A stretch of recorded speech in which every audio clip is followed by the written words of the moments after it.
Hello, everyone. Welcome. Reflections of the Father's Heart podcast. This week, I'm joined by someone that I've known for quite some time. This is somebody that was a roommate of mine at one time, and we were much more than roommates. We were more like sisters. I remember we used to joke that we loved each other like sisters. Sometimes we fought like sisters, but we had that we had that family, relationship, and it's amazing how it's carried forward. This is one of my very best friends. And so this is Cecy Frazier. So Cecy now she's a business owner. She's a mom. But Ceci's done a lot of things in her life. It's one of the things I've really admired. Like when we lived together, she was in real estate. She became very successful in selling real estate. She did get certified as a grief recovery specialist. She's been on boards of nonprofits. She's been involved in ministry. She's given a lot of time. So she's definitely someone that also has really gone after personal growth and personal health and mental health. So welcome. I'm really, really glad you're here. Thank you. I'm excited to be here. So good. So I wanted to start. I feel like there's so many different places we could start, but why don't we start a bit with your story, like how you grew up, how you Okay. came into, church and all that kind of stuff. Yeah, perfect. Well, I grew up in Hollywood, East Hollywood, and my mom was a single mom. And, we had some challenges. She was an immigrant, didn't speak the language, and so she worked a ton. I have an older brother who's 4 years older than I, and, you know, life was a bit tough. And so my mom, since she had to work and she couldn't afford babysitting, we spent a lot of time alone. And so in that, we lived in a 400 square foot apartment with a little bathroom, a tiny kitchen, and this place was a 3-story building and it was roach infested to the point where at night my mom used to make us wear cotton balls in our ears because she was so afraid that a roach would be stuck inside our ears. I mean, I remember like opening the refrigerator and there's just like mustard in there. And of course, as a kid, I had no idea. Like I didn't know. That was just our life. And I just remember like seeing my mom cry because we didn't have any food, but not really understanding the consequences of her pain and how severe her struggle was to have 2 kids and barely make ends meet. And so when we would have summer vacations when I was younger, because we couldn't afford babysitting, my mom used to send us away. So I would go to one of a relative's house, and I'll refrain from like making specifics just in case some of my family watches this. And that's where my journey of sexual abuse began. And it was a very confusing time because I just remember from a very young age feeling so sad and so deeply lonely. And part of that was because my mom had to work. I was always by myself, starting like maybe age 5-ish. And I just remember always feeling like I wish I was not alive. And having such a deep rooted sadness and such a deep desire to not live. And as I grew older, I mean, and the sad thing is like the kids in my neighborhood, we were all running rogue and everybody had secrets, and I even remember going to friends' houses and seeing their dads like make out with them and feeling really confused as to what was happening. So like there's like a ton of immigrants in these apartments that we lived in. And I mean, some of these apartments had up to like 20 people. They're sleeping in the kitchen floor, in the tubs. I mean, they're stacked. And so it was like this chaotic environment. And I just remember, even as a kid, like when I was like 12, walking out of the building and all these guys just sitting around drinking beer, following me or flirting with me. I'm like 11, you know, or like walking to school and having guys drive by while they're masturbating or completely naked, and just hardening my heart to the point of, because I know that if they felt like I was afraid, they would do it more.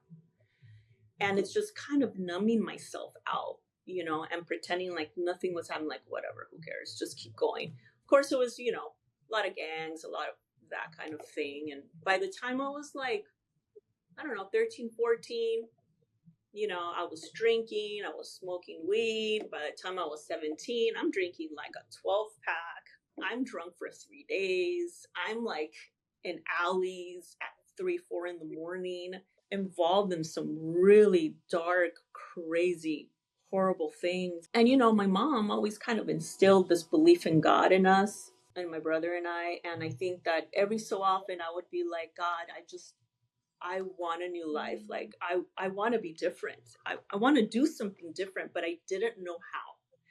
And I had so much pain that I was not aware of, and so much depression.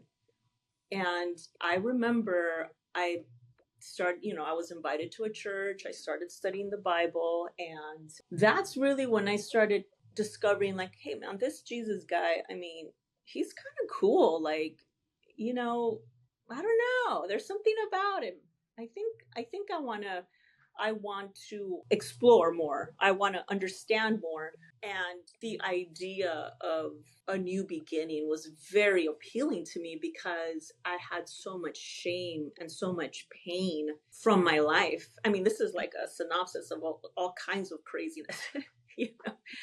But I was curious, and I was like, I believe that I could be different, somehow, some way. And that's kind of how I started studying the Bible, and I was introduced to Christianity, at a deeper level, where I was actually choosing that lifestyle versus my mom saying you have to go to church. But that's kind of how obviously lots of pain and lots of suffering in between that, but that's kind of how I kind of segued into. I really appreciate you sharing that because I feel like when I hear your story, there's just such this dichotomy between you're in this environment, your mom is working and gone, and then you're not in safety. It just feels, when you talk about it, there was nothing safe around you. Your whole environment was unsafe. And I think as children, when we're not safe and the bad things are happening, that we need it. We need the safety, the connection, the attachment. Mm-hmm. And yet at the same time, your mom would still talk about God. So you had these two really opposing worlds, like your life doesn't look like there's anything that's going to come save you. And yet your mom is just dropping these things in. Mm-hmm. So I think that is, I mean, I think that's really incredible. And I feel like what you shared about, man, I didn't, from a young age, I didn't want to live. I can relate. I mean, our stories are different, but I can relate to that sense of, at a young age. It's almost like you can't, when you're so little, you can't really put the words to it, but it's just this feeling inside of, I just don't want to be here. I just don't want to Yeah. go on. And so it makes a lot of sense that when somebody, gave you another option, that would feel really incredible. Right. And it took some time. It took some time, but yeah, I totally agree with you. And I think, as a child, you learn to turn off, Yeah. turn everything off, which kind of saves your life. But after, when you go into adulthood, those things start to choke your life out. And so, yeah, I mean, when I think about my life, like growing up and the environment I was in and the chaos and the dysfunction and the pain and the suffering, and I think about my own daughter, like the idea of my daughter being in that kind of environment would like explode my noodle. And with that said, I do believe that in life we have our own journey, and they're all different, and we get to choose the outcome of our journeys. Wow. That's so, and I want to just camp on something you said that is so powerful. When you said you learn to turn off, You have to do that. You have to shut your heart down. You have to shut everything down. You have to, in order to survive an environment like that. And it saves you. It saves you from going into insanity. It saves you from dying. But then when you grow up and you become an adult, the very thing that saves you, if you don't learn how to release it, it will then destroy you. I A think that hundred is, percent. yeah. 100%. And the other thing that's really interesting too is that when you have so much trauma in your childhood, is not only do you shut down, but you stop trusting yourself because you don't believe that you are trustworthy enough, because now you've gotten into all these weird situations and you don't know how. And even though you're a kid, you assume some form of responsibility, of like poor behavior by adults. And that other piece of like, okay, I'm shutting down and this is now killing my life. But then there's that other component of like, but I can't trust myself. What do I do? I'm shutting down and I don't trust myself. And who should I trust? And it's this perpetual addiction to look outside and want to have other people tell you, because you can't trust yourself. And then what does that do but put you in a perpetual like rat race of dysfunction, because people will tell you all kinds of different things, and so you can get like, go and you study the Bible and you learn all these things, but because you don't trust yourself, now you're leaning on all these other people for completion, to complete you, to tell you you're okay, to let you know if you're okay, because you have all this pain that hasn't been dealt with.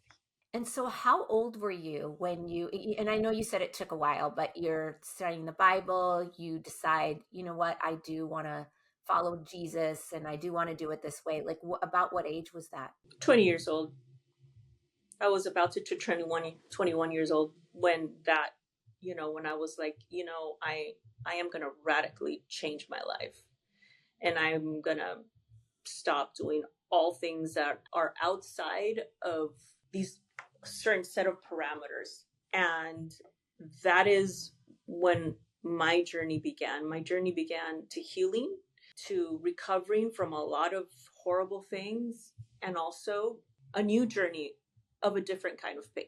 It's like a different kind of dysfunction, even though there was a lot of wonderful things. There were a lot of wonderful things, but in all of that dysfunction, I think it was the perpetual journey of not even rediscovering who I was, but just discovering who I was, and begin a love affair with myself. And I will say that that has been the hardest journey, is to fall in love with myself. That makes so much sense because you're saying you find this community, or these people reach out to you, you find this community, and there's a lot of good, right? You stop doing all these things in your life. And I would imagine, and I can say this because I didn't know you at that moment, but I've known you a while. You also, when you grow up with a lot of trauma, you also, I feel like, can learn. I don't know, it's like another gear of being able to perform, another gear of being able to do a lot of things. And so it sounds like you got into this community. It's like it's really good. And then there's these other aspects where now your life is in other people's hands. And you're probably one of the higher performers, I'm imagining. Well, I think I was always like, sometimes you just got to put your head down and work, like you just got to push through, persevere, and move forward, and not allow all this to distract. And you're right. I was a high performer. The problem is that the reason why I was performing, and it wasn't from a place of unconditional, complete self. It was from a place of, God is so awesome and so amazing. I am going to work so hard to be special in his sight, or I need to work extra hard because I'm less than. And so really my performance, or my desire to be perfect, that drive was really anchored in shame and fear. The shame of like I'm not good enough. Like, look at my life, look at who I am. I didn't do it perfect. That means I'm worthless, or fear of like, they're going to find me out. I'm a total fraud. Like, when they find out, they're not going to want me anymore, you know? And it's not, it wasn't all like I was aware of that. I really wasn't. I was just living. I was just operating. I was just going. And through all that, I remember reading some really, really old journals that I have found of that age, and every entry was like, I'm swallowed up by darkness. Like every entry was, I'm in the, like pits of despair, you know? And yet I was doing all this stuff, but inside I was like, how is this how life is? If am I gonna feel this way for the rest of my life? And I had moments of wonderful feelings. Yeah, of course. But then the wounds that are there that were quite a quite infected. But because I was such a high performer, and I wanted to be optimistic and just focus on the good, it was harder for people to tell how deeply wounded I was. It was hard for people to know the depths of my pain, if that makes sense. It makes so much sense. It's, again, I really appreciate that share, because I think too, people can often mistake this idea that, okay, I'm going to follow Jesus, right? And so it's Yeah. done. It's done. My old life is back there. It's done. And now everything is awesome and we just go. And yet the truth of the matter is that yes, there's an aspect of us that is raised to a new life. And there's all these other parts of us that are still desperately needing to be touched by him. And yet a lot of times the beliefs that we have, maybe even the environment that we're in, doesn't lend itself to that type of healing. Yeah, I think you bring such a important point, because I think, I've always wondered, like when I first started going to church and all of that, I wondered, like, why is there so much hatred of Christians? Like, why is that so prevalent? Why, if you say, hey, I'm a Christian, people automatically, they're like, I don't know, and they have such a distasteful experience for them. And I never really understood that till much later, and I think we as people, I think, have such a desire to heal and to be better and to be great and to do great things. And for me personally, now this is just simply my perspective. I am not the authority. This is just my experience. I acknowledge that I still have tons of work to do and tons to learn and people to learn from. But I think that in religious circles, sometimes what happens is that, people like me, people that have trauma, people that have this deep drive to right the wrong, for a lack of a better word, and for some reason, even though say, oh, you can't pay God back, you can't. Yes, I understand that, but it is so much more deeper than that. It's not like people are actively thinking, yeah, I'm gonna. It's just, this deep wound that is not dealt with. And what happens is that then you have, this good-hearted person trying to right the wrong, trying to do it with God, and then you're surrounded by all these other people that have their own set of dysfunctions, and they look at the scriptures and they have their understanding of the scriptures, but all of a sudden other people's perspective is now being imposed upon. This is the only way to do it, and you must do it this way in order to have a right relationship with God, right? And so young good-hearted people are like, this is the only way, and you're convinced of this, and so now you start believing these people, and their conscience, their thoughts, their feelings, and you start to kind of, it starts to being imposed upon you. And, this might make people turn in their grave, or some people really upset, but, a lot of these places are really not very friendly toward women. They're not very loving toward women. Now, there is a image, there is like a form, but in the nitty gritty of it all, really women are silenced in a very horrible way. And but they don't know it, because when you're in this circle, you're just going, going, going, going.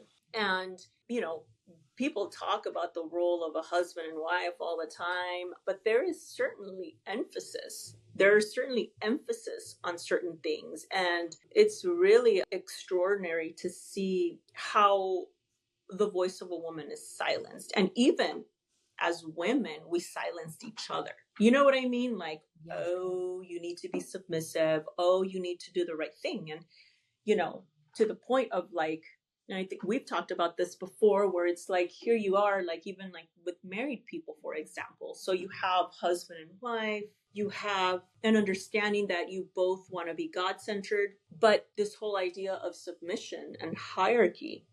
And so here you are trying to advocate for yourself, but the fact that you're submissive, and the way you show God that you're grateful and that you love him is through trusting your husband, is through submitting to him, and that is your act of worship. That is the way you show God that you appreciate what he did for you, the sacrifice he did for you. And so then you have like these women that are like, well, I just, whatever my husband says. And then a ton of enabling and dysfunction and craziness happens. And so you'll get together with a counseling session, and all of a sudden you have a minister or some form of religious leader sit down and hear your cases. And all of a sudden you have a guy say, hey, bro, you should really listen to your wife. She has a point. And all of a sudden, your spouse is like, oh, that's right.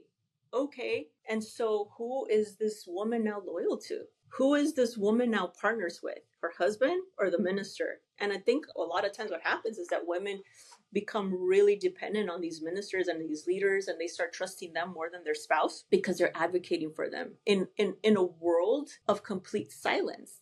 And if you have a reaction there, you're emotional, you're a lunatic, you're ungrateful, you're selfish, there's all that, you're so unsubmissive, you're so hard to deal with. And I think that a lot of women live their life like this, and it ends, it transitions to so much chaos and dysfunction and trauma, where it's like women are having obligatory sex. They are totally betraying themselves because now it's their job, their duty, their responsibility. And, of course, they probably get resentful, and there's like all this passive aggressive dysfunction. And, and everything can be bandaged up, where it's not true healing. It's all these bandages. And at the end of the day, like when I look at my life and all my involvement with a bunch of different people, I just see how you start trusting the system more than God and yourself, and your hope starts being put in a system instead of God, and that system is toxic and dysfunctional. But it's so subtle, because you're so love bombed, and you're like so distracted, and then all of a sudden you get cut really deep. And there's like this craziness that goes over and over and over and over again. It's so interesting. Like now when I think about it, I'm like, that is so interesting. Not to say, I mean, there were a lot of good things that came out for me, where I got to practice and I got to change and I got to abstain just in general from a life of crazy partying and all that stuff, which really helped me in different arenas. But the codependency was a real problem. That codependency and that need for acceptance and that need, I mean, my goal in life at this point is to love myself more than I love the opinions others have of me, because it really doesn't matter. What people think really doesn't matter. And so, yeah. I actually so appreciate that you brought up the points that you brought up, because being in that environment, right? Like when you're in this place, what you were in of, oh my gosh, I'm out there and my heart is hard. I'm doing all these things. And then I find this community and wow, there's so many things that are great. And I'm love bombed, but also my life changes and Yep. there's so many good changes. And so I start, it's so easy to then think, well, this is awesome. And I just need to lay down my life for this place. Mm-hmm. And to your point, there are a lot of Christian communities out there that suppress women. Now, there's Christian communities out there that do a really great job and don't do that, but there's a number of them that do. Obviously, the environment that you and I came out of, there's a lot of suppression of women. I mean, that's Yeah. the absolute truth. There's taking the scriptures and either twisting or pulling out a piece of the scripture and then weaponizing it really and That's true. making that be the system. And it is oppressive. There's one quick story I want to share that goes right along with what you're saying.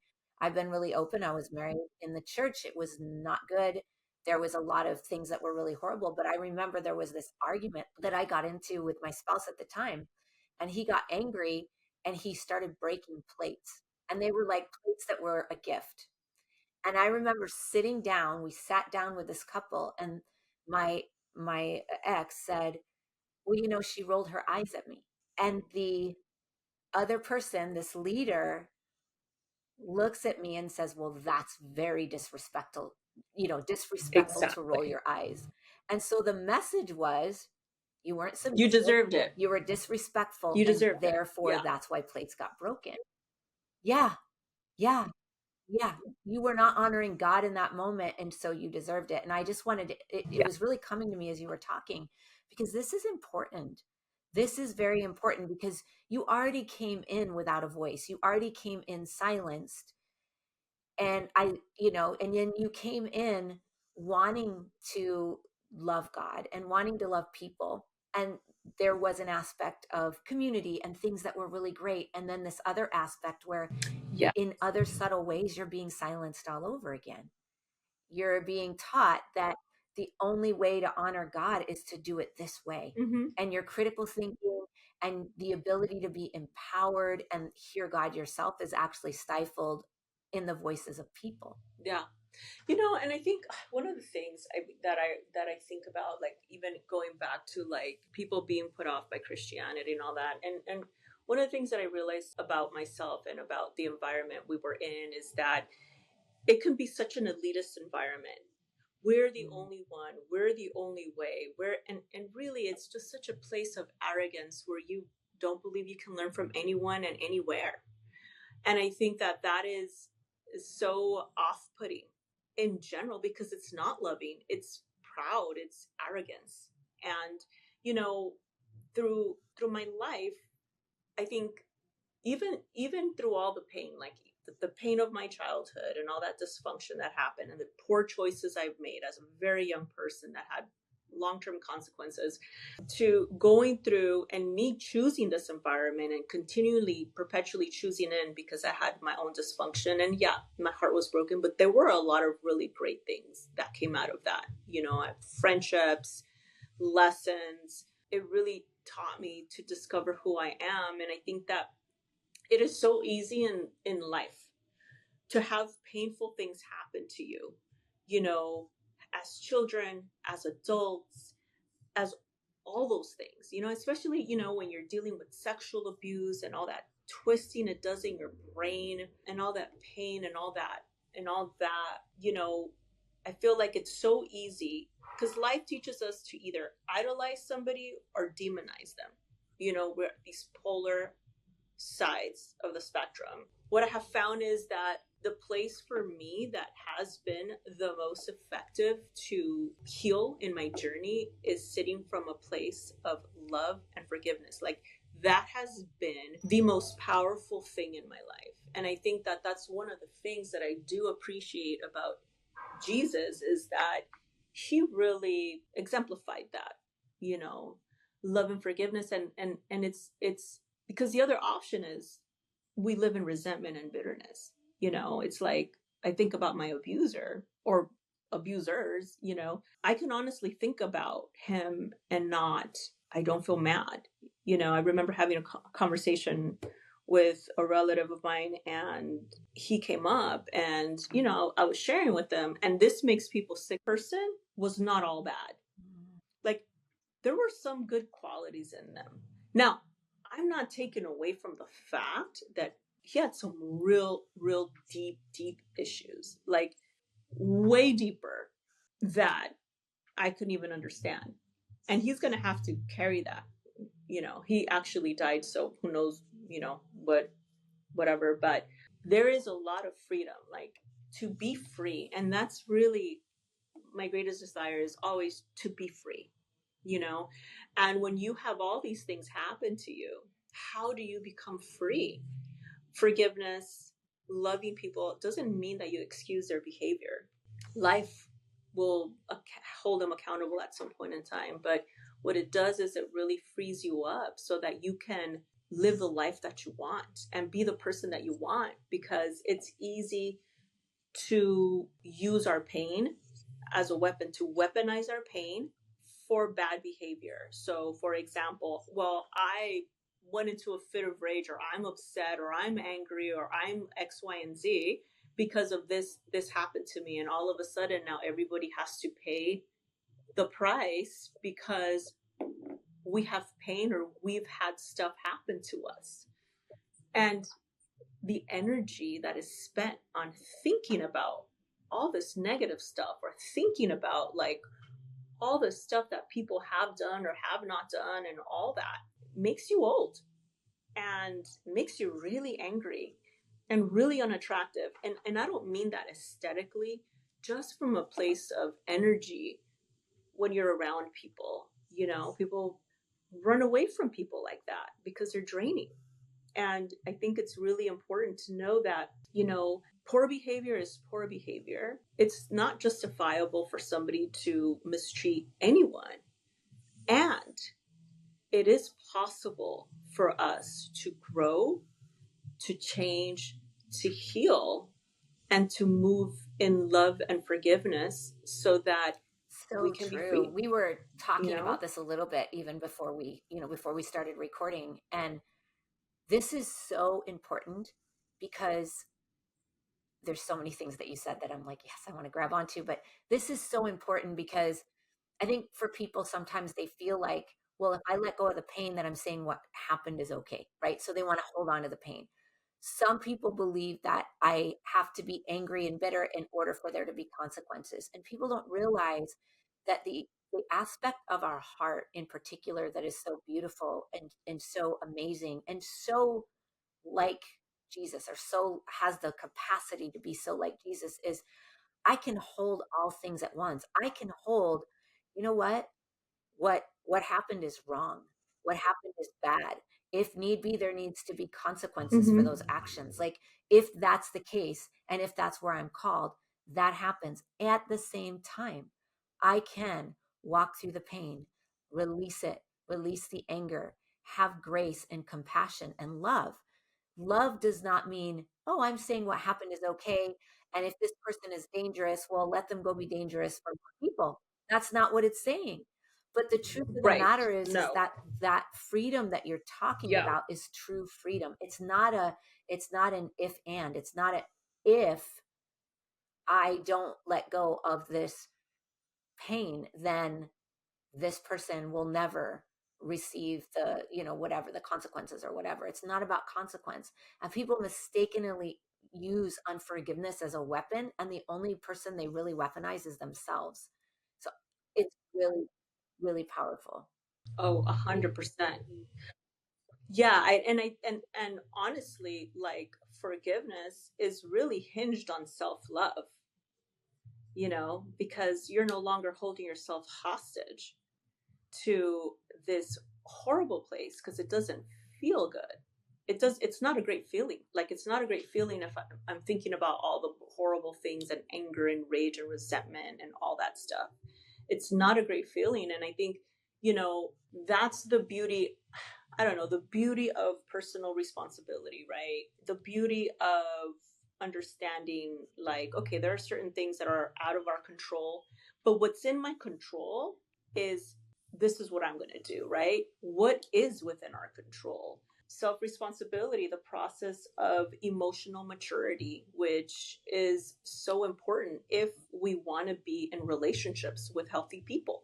Because when we're not working on ourselves, we're not dealing with those deep things, or we're just heady about information. We just have all this good information, but we're really not applying it to our lives, like at a heart level. then that will blow up all your chances of healthy relationships, because healthy people will run away from you. So if you're a woman and you want to be in an awesome relationship, and if you're single and you're wondering, why am I only attracting crazy people?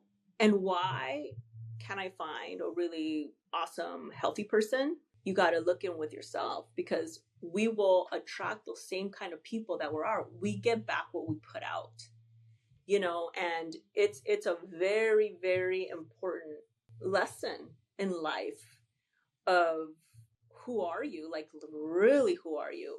We know who we want to be, but is that who we are?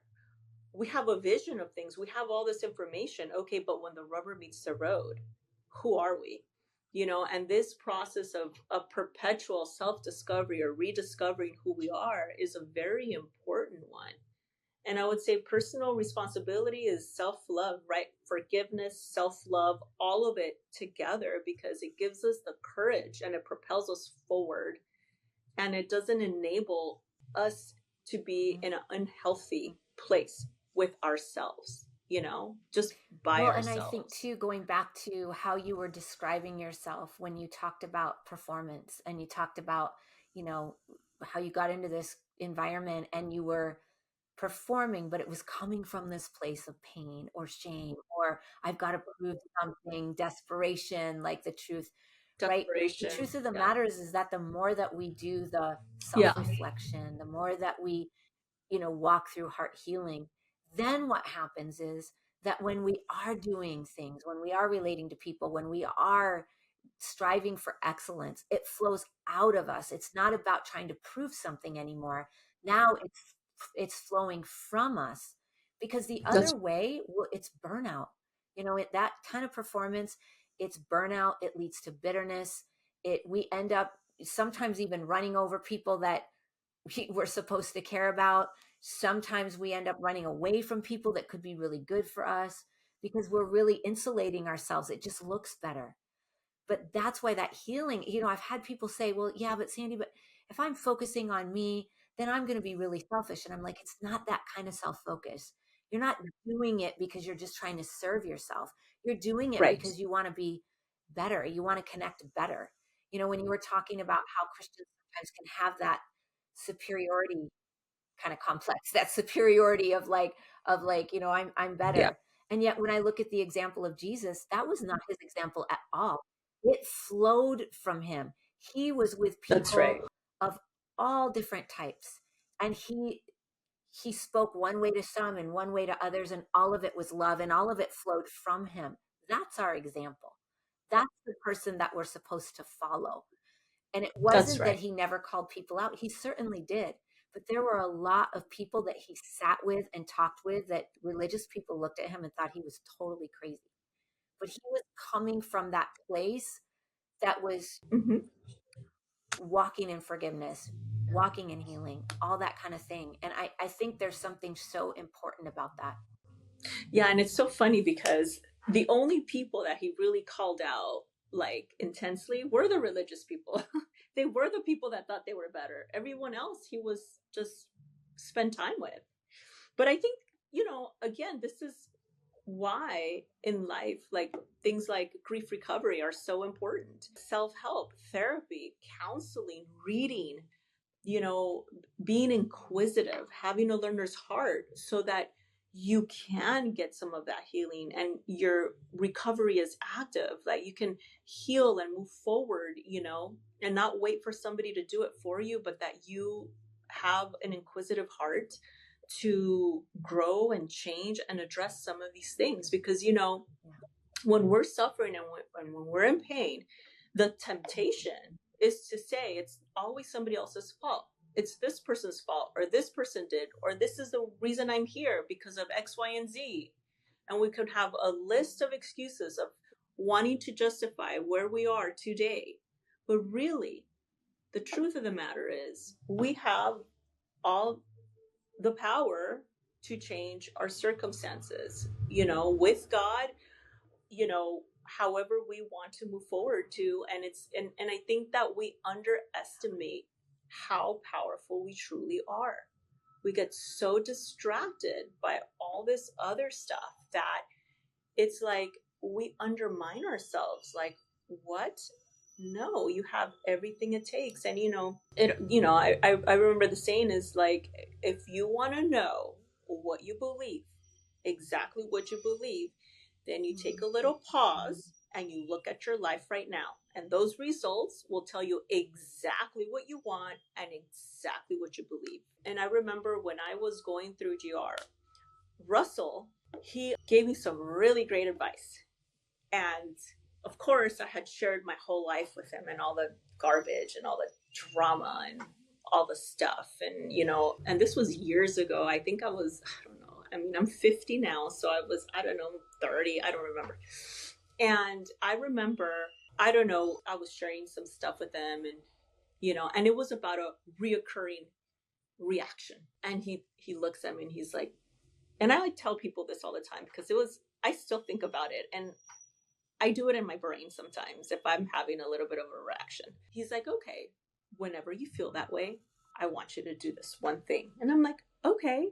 And he's like, I want you to go stand under the door pane. And I'm like, okay.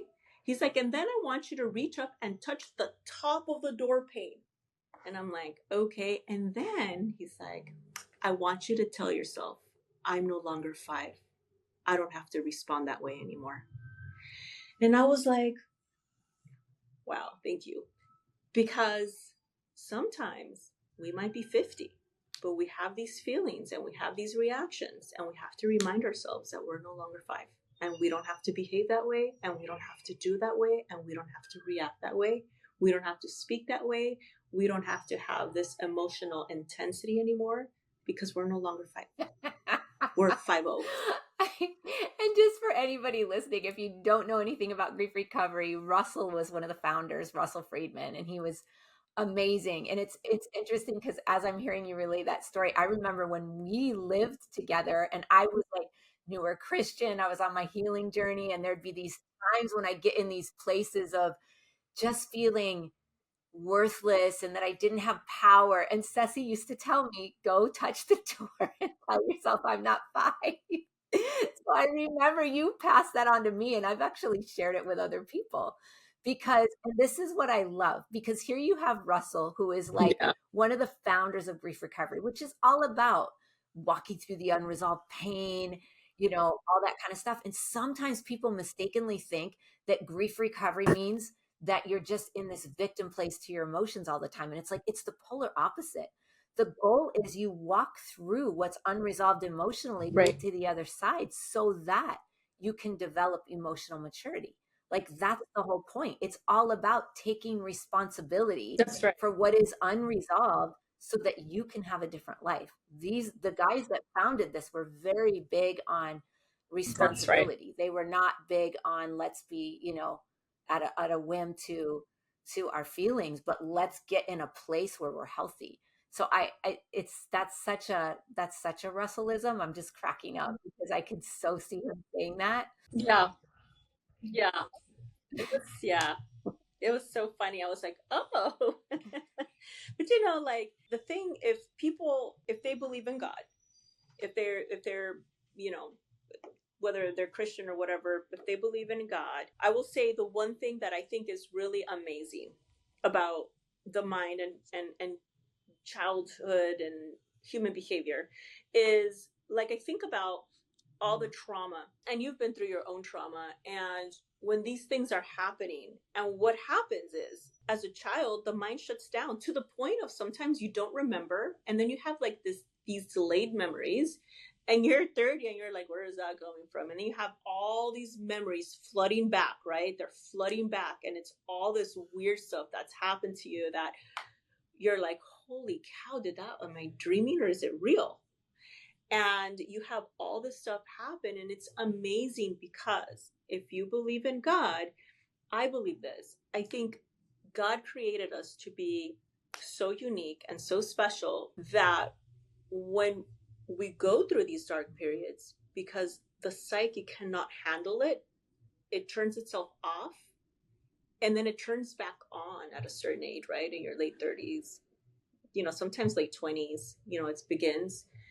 And, but when I look at my life, here I am, and now I have a better understanding of God, right? And then all these things start coming up. And for me, I've always internalized it as like, okay, you know, that period of my life was really scary because I felt so alone. And I was so lonely, like literally super lonely. And here I am now, where now I'm looking at my life and I'm seeing things for what they are. But now I don't have to go alone. Now I take God with me, and I go back to those, I went back to those painful times of my childhood, but I didn't have to do it alone anymore. I could go back, I could revisit, I could heal, and now I could move forward. But I feel like God is that promise of, I will never forsake you, and then sometimes, and even though, this kind of stuff, trauma can be so painful, knowing that you're not in this alone. Not only is God with you, but you have so many survivors that are there as well, that are there for you. And sometimes we know them, sometimes we don't know them, but it's not a one and done situation. There is a lot of stuff that happens in this world, and I think, for me, that has always been a form of encouragement, where it's like, yeah, I all of these memories could have flooded me when I was 20, but what would have happened to me? I probably would have taken my life, but just at the right time. And luckily, having the courage to make different choices, which is not easy. It's not easy, because we can become addicted to things, to a certain way of things, and just being flexible in the mind and being flexible in the heart, because if you're not flexible, you're going to get bent out of shape, and nobody wants to be bent out of shape. I mean, I think that's I have a daughter who is 11, and she is like the sweetest thing ever, and she's such a light, and she's such a joy, and but she's like a flower, and I always have to be mindful of myself, because sometimes I could be a bulldozer. She teaches me so much about trusting, about, really giving people the benefit of the doubt, and, all those things. There's so many But great, yeah. great things about what you said. And, one of the things that I was even thinking about as you were talking, because there was a couple of points I wanted to make here as we're getting towards the end. One of them was, do you feel like because you were committed to healing and self-reflection and, because of those things, that is what empowered you to maybe leave a community that at one time was really helpful, but then later you started to recognize maybe was more on the toxic side? Do you feel like it was that journey that helped you to leave it and leave it in a healthy way? Yeah. And that's why I would say it is so important to self-develop. It is so important to invest money in yourself. Like, we buy all kinds of stuff: shoes, purses, cars, what houses, whatever. I think the greatest investment I've ever made in my life is one of personal development, whether, I mean, GR, whether it be self-help, whether it be counseling, whether it be any of those things, coaching, all of it. I feel like that is the greatest investment that you can do, because what it will do is that it will help you with these pitfalls, right? If you find yourself in a situation, it will help you get out of bad situations, and it will help you to identify the places that you possibly maybe can grow in or heal in or move forward in. I would say, I can't stress that enough, because in this world, we're going to encounter all kinds of people. Some of them are going to be great, some of them not so great. But the thing that will keep us whole and safe is knowing ourselves. And I think for me personally, having people in my life to guide, to learn from, to glean from, is very important, because it's very hard to see ourselves accurately. It really is. We can have a perception of what we look like, and that is not how people experience us. And so, yes, I would say that helped me so much. My drive to be inquisitive for a deeper understanding of healing saved me in so many ways. And yeah, definitely helped me to remove myself from a very dysfunctional community where it was really the Wow. community was the rock, not God, you know. And it was so dysfunctional and so twisted and so abusive, very abusive. And so if you have high levels of abuse, it's very hard to identify when it's happening because you're so used to it. And this is again to your point of working on yourself. And yeah, it's there's nothing wrong with trusting other people, but it's a problem when you don't trust yourself and your intuition and what you feel, what you believe. All of a sudden other people are the authority versus you're the authority of your own life, meaning, I mean, obviously there's God and stuff, but I mean just here on this earth. And I think that's where things go sour, when we start trusting other people more than we trust Yes, ourselves. It's a very and the dangerous. community like that can kind of exploit that too, in a way to control people. And so when you do the healing and the self-reflection, I think the other thing that's really cool that comes out of it is you can then see God more accurately. You can then actually see who he is, what is his nature. And I know it's a journey, but I think that that is something that's important too. And the other thing I was going to Yeah. say is it was really interesting from my heart when you were sharing your child. I mean, I know your childhood, but it was really interesting when you're sharing that journey because I'm so used to who you are now. And I look at your life and I look at your daughter who has Oh, her life is not even a glimmer of what yours was. Like she has something completely different. She's so gentle and amazing and empowered. And then when I look at, who you are and how you show up and just the level of love and generosity. I mean, anybody that goes to your home is going to feel taken care of immediately. It's just, there's just this generosity in the home. It just flows out of you. And I was looking at you going, man, I forget, I can forget like what you walked through and where you've come and who you are now.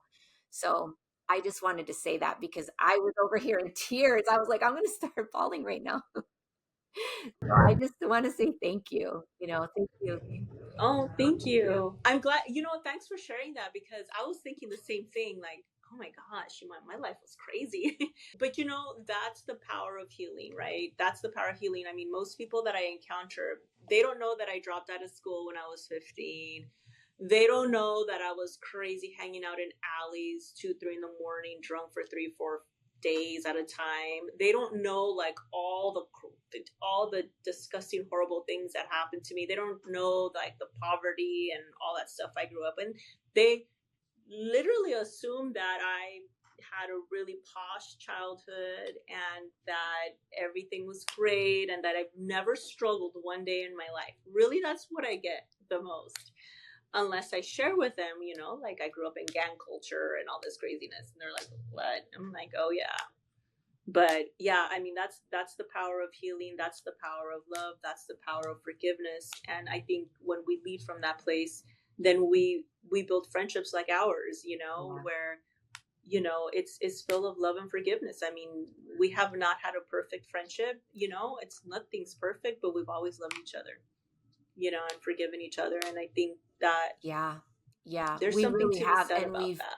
we've grown, like we've grown together, we've grown separate, we've, like you said, we've had like that bond and mutual respect. And like we've always really loved each other. And it's so cool because we're both in very different Yeah, places than where we started. And we've both grown so much. But these are the things that really matter is this, our friendship. Yeah. that's right. That's right. And I think for women watching this, it's like these are the kind of relationships we have when we're healthy. We have healthy, loving, kind relationships, people we can trust.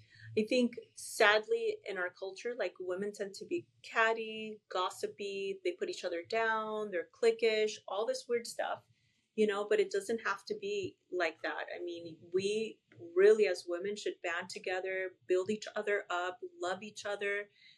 There's nothing more encouraging to me than to see the women I love win. Like, I want to see everyone win. I love to see you win. I love to see all my Yep. friends win. And I feel like that's the spirit of our friendship, you know, and I think that everyone should experience that, where they have somebody to call and they know that somebody's always rooting for them. And if they're never wondering what they're saying when they're walking in the room or walking out of the room, they already know that it's going to be good stuff. It's only going to be good stuff, you know. And if they have something to say to you, they say it to your face and you move on. So yeah, that's So beautiful. Power of love and forgiveness. Thank you so much. I'm so it was so awesome having you on today. Well, and I'm thank you. So excited and so grateful. So thank you, Cecy. Thank you.